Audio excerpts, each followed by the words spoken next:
Hypocrisy की भी सीमा होती है। पाकिस्तान का स्पॉटिफाई रैप रिलीज हो गया है और उसमें टॉप सॉन्ग है थैंक यू डोनाल्ड चाचा। मैं सदर ट्रंप का खुसूसी शुक्रिया अदा करना चाहता हूँ। पाकिस्तान ने ट्रंप को नोबेल पुरस्कार के लिए नामांकित किया। Today again, I would like to nominate this great president. Crypto deals की, अपने रेयर अर्थ मिनरल्स पेश किए और अब ट्रंप उन्हें इसी के लिए रिपे कर रहे हैं।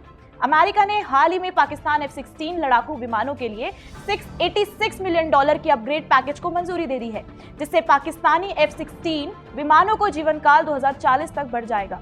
इस सहायता को लेकर अमेरिका का तर्क ये है कि इससे पाकिस्तान को उसके चल रहे काउंटर टेररिज्म अभियानों में और भविष्य की आकस्मिक कार्रवाइयों की तैयारी में मदद मिलेगी। काउंटर टेररिज्म तो बहाना है। पाकिस्तान स्पष्ट रूप से भारत के खिलाफ F-16 का इस्तेमाल करेगा, जैसे कि ऑपरेशन सिंदूर के दौरान हुआ था। लेकिन ये पहली बार नहीं है जब अमेरिका ने पाकिस्तान को इस तरह की सहायता प्रदान की है।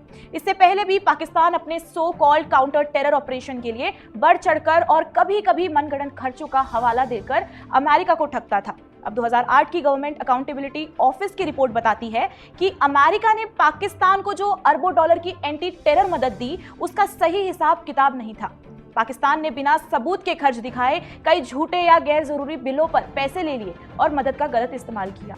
पूर्व अमेरिकी राजदूत एन पेटरसन ने 2014 में यूएस कांग्रेस के समक्ष अपनी गवाही के दौरान कहा था, काउंटर टेररिज्म अभियान के लिए इस्लामाबाद को दी गई अधिकांश अमेरिकी मिलिट्री एड भारत से लड़ने के लिए उपकरण खरीदने में खर्च हुई है, जैसे कि JF-17 जेट्स, टैंक्स एक्सेट्रा। 2016 में स्टिम्सन सेंटर की रिपोर्ट ने बताया था कि 2002 से 2015 के बीच अमेरिका की मिलिट्री एड पाकिस्तान के रक्षा बजट का 21% थी, लेकिन इसका 70% से अधिक भारत के खिलाफ ईस्टर्न कमांड पर खर्च हुआ, न कि काउंटर टेररिज्म पर। अल जजीरा के अनुसार ये $686 मिलियन का अपग्रेड पैकेज अमेरिका द्वारा भारत पर दबाव बनाने की एक रणनीति है, ताकि भारत उससे और अधिक हथियार खरीदने के लिए सहमत हो जाए। और अगर माइकल कुगलमैन, जो कि Washington based south Asia analyst हैं, उनकी माने तो इस सौदे को अमेरिका की ताज़ा कोशिश के रूप में देखा जा सकता है, जिसमें पाकिस्तान को दी जाने वाली आर्थिक मदद का इस्तेमाल करके भारत पर दबाव डाला जाए, ताकि भारत ट्रेड टॉक्स में अमेरिका को और अधिक कंसेशंस दे। एक और, अमेरिका भारत के साथ अपनी साझेदारी को 21वीं सदी के निर्णायक साझेदारी बताता है। भारत को इंडो पैसिफिक क्षेत्र में चीन के विरुद्ध एक महत्वपूर्ण सहयोगी के रूप में वर्णित करता है।